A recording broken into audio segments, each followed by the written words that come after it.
Hi, welcome to my YouTube channel.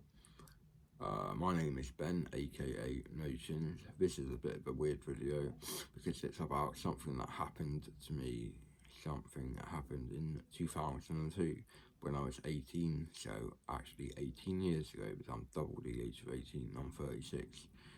I was born in 1984. So, anyway, I went to my mate's house up the road from me in a village. I purchased an ounce of marijuana for £100. That's how much it was in 2002. It was £100 an ounce. I know now it's a lot more than that, but £100 an ounce is a lot of money.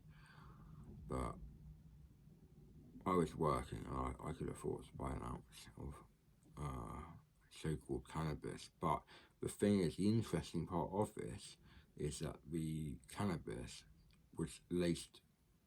It was laced with a white powder, and to this day, I'm not sure what this white powder was.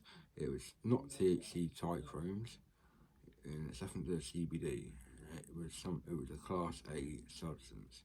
I first thought it felt like heroin, like China white heroin, like the best quality pure stuff, and how high I got was ridiculous. And as I took a drag, I would get even higher, body high, like all my endorphins would work, and they would just multiply by multiples of 10 with every drag of this spliff. I would smoke a nail skin spliff. Straight after I smoked this, I smoked another one because I wanted to get even higher. And it was very, very addictive. And the guy who I bought it off says he doesn't have a clue what it is. He's only sold me weed. I think the weed had something in it though, but I think he had different stuff to what I had. And I drew the unlucky straw and smoked the really dodgy marijuana.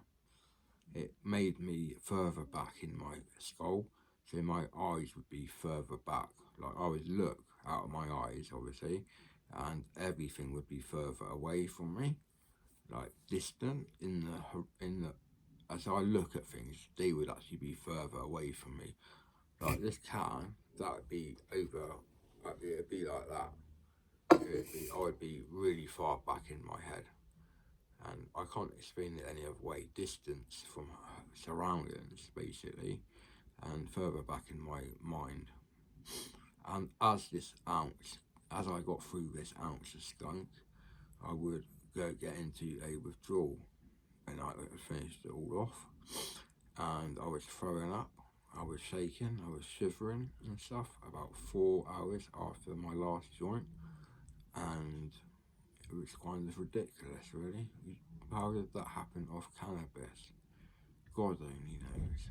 I know it could be China white heroin in it, but why would anyone do that? The cost of heroin is about 60 quid a gram here in Devon. Well, I'm in Cornwall now, but I'm from Devon.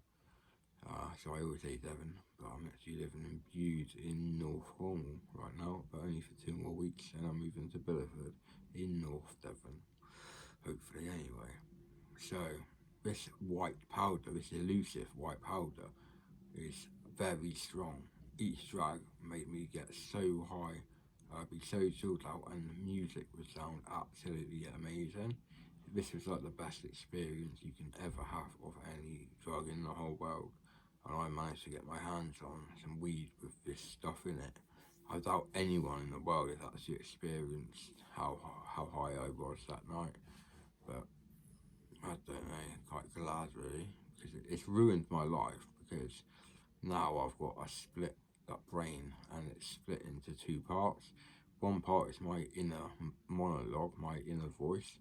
The other part is voices speaking to me, like they actually sound like different people. The voices that speak to me in my mind are different people, and it is very annoying. Sometimes even my inner voice replies without me saying anything. So I think it's two people who are living here having a conversation through their head, through their mind, I should say, like telepathic communications. I believe in all sorts of things like this. I believe I got God out of the world in 2003, was it? So when I did this, I was watching snooker. It was Ken Doherty on BBC. on the BBC Two it was on, Ken Doherty, and he was playing very well actually. And I can't remember who he was playing. It might have been Mark Williams, but I can't really remember. It's a long time ago now, 17 years ago, and it was a very weird experience when I got called out in the world. It kind of, well, this is the funny thing. When it happened, the TV turned off. We randomly went to standby. So through no fault of my own, the remote was well away from me. All the cars that were outside going past, they all stalled at the same time, and they wouldn't restart for about 5 minutes. I was witnessing this. No one else was at home at the time. My parents were both at work, and my brother was at school, or I think he was in the last year of school. All the cars wouldn't start. How do you explain that then? That's a bit random, don't you think? And I can also read people very well. In hospital, there was a woman with an English accent, bit like Midlands accent, and I was in segregation because I'd taken loads of speed. I'd taken half an ounce of speed, which cost me 50 quid. And I took this in about an hour and a half, 2 hours, and I was off my head. I was just talking at 1,000,000 miles an hour and off my head. So I got taken to a segregation room in the hospital, and there was a woman there looking after me, not in the room, just outside, because no one else was allowed in the room. And basically, they looked at me through a very strong perspex window, which no one could punch their way through that. Maybe Mike Tyson, but not, or Lennox Lewis, or a very heavyweight boxer, but no one else, no normal person could punch their way through the out there. Anyway, she had an English accent, the nurse did, and I guessed that she was originally from Ireland. I said, "You have a very strong connection to Ireland, don't you?" And then she says, "Yes, how did you guess?" Because I've not told anyone in the whole hospital. And I just read people's auras and what they're thinking. I can read people's minds quite well, and it's quite scary, really, because the voice that they say next is actually in my mind at the time, just before they say it. So if I'm on speed, I can overtake them. I can say a whole sentence that they were about to speak out of their mouth before they have actually said it. They get so scared about it, it's ridiculous. How can anyone explain all of this stuff? Please give me an answer, because I can't understand any of it. It drives me mad having to control everyone, but someone's got to do it. I'm as lumbered with the task, through no fault of my own, through smoking an ounce of cannabis with a very strong opioid, I think, drug within it. But the seller denies everything, don't you? Yeah, oh well, I'd have to live the rest of my life with a split brain, a fucked up brain, on antipsychotic medications, which do nothing, of course. I'm on 400 milligrams of quetiapine, aka Seroquel, and this has zero effect on me. Just like heroin, it has no effect on me. Just like diazepam, I'd have to take 200 milligrams. I was going to say 20 blues, but it's the same thing. That's what I used to do. I used to take 20 blues, 140 or 120 milligrams of OxyContin, 2 Zopiclones, a lot of weed, and I can't remember what my antipsychotic was like then. I think it was amisulpride, like 600 milligrams. I would take all of this in the evening. Of course, I would take my 6 yellows, which is 30 milligrams of diazepam. I would take these yellows at the start. I would chew them up so they got into my bloodstream quicker.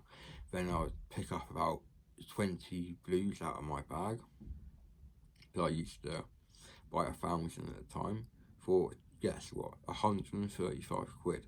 And you got it, they go for a quid a blue. So you're getting £1,000 return on 135 notes. So I don't know why everyone doesn't do it, to be honest. I guess you all need your sources. I no longer have, I do have a source for them actually. A very reliable source that I've known for about 7 or 8 years, just on WhatsApp. is it WhatsApp or Wicker? I think it's WhatsApp. No, it's WhatsApp, I think it is, yeah. He used to have Wicker as well, but I can get hold of him. He's not on Facebook. He's low. He lies low. But I used to get a lot of weed off him, and I used to buy a few darties off him, like 100 a time. Before I started buying 1,000 a time off someone else who was doing a good deal. They were MSJs, if you're wondering, the ones meant for dogs and cats on bonfire night or firework night when it gets really noisy. Some animals will get scared of the sound of the fireworks, so they are allowed to get a prescribed diazepam. You might laugh, but it's funny that dogs can take diazepam, and so can cats in smaller amounts. I think a dog can have 5 milligrams and a cat can have 2.5, but I ain't too sure. But I think they can have. That might be one, like twice or 3 times daily. So a dog could be on like 15 milligrams a day, which is more than I get. I only get 10 milligrams a day on prescription. So you could be dealing with a very relaxed dog on your hands, which is pretty good if you want to get some sleep or relax or whatever, or watch TV in peace. Like the dog clambering all over you. Anyway, if anyone has any ideas what that white powder could have been, and I know it could be PCP, but it wasn't PCP. It didn't make me angry or violent. It was the exact opposite. It made me more chilled out, really high, body high from my feet to the top of my head. I was very high, even in my arms. That was really warm as well. All of the feeling of warmth was all through my body. It was exactly what heroin was meant to do when injected or smoked in high quantity. But it made my breathing very shallow. I could have easily died, but I didn't. I came round the next morning. I was very happy the next morning. When I woke up, I was still really high, and I had some of my cannabis. Early in the morning, smoked a couple of joints and then went out. I asked my mate about this dodgy cannabis, and he said I ain't got a clue or something. It was normal cannabis, but it wasn't. I swear on my mother's life, it wasn't. Anyway, I'll end this video for now. So thank you all for watching. Give me a thumbs up if you just like what you've seen today, and please subscribe to me on the bottom right down there somewhere if you wish to see more videos made by myself, Ben, and I'll keep you updated onto my progress, because I'm 8 months clean of heroin now, and I'm 8 months. I think that's 8 months clean off crack, or 7.5 months clean off crack. I've actually lost touch, so I have to look at the dates I upload the videos now to keep track of how far along the road I am. I'm sure I'll make a year without doing it, as long as I don't get back into hard drugs when I've moved to Bideford. So there's a big crack problem in Bideford, just like Ilfracombe, but maybe on a bigger scale. So I'll have to be wary. Thanks for watching all, and have a nice day. Goodbye.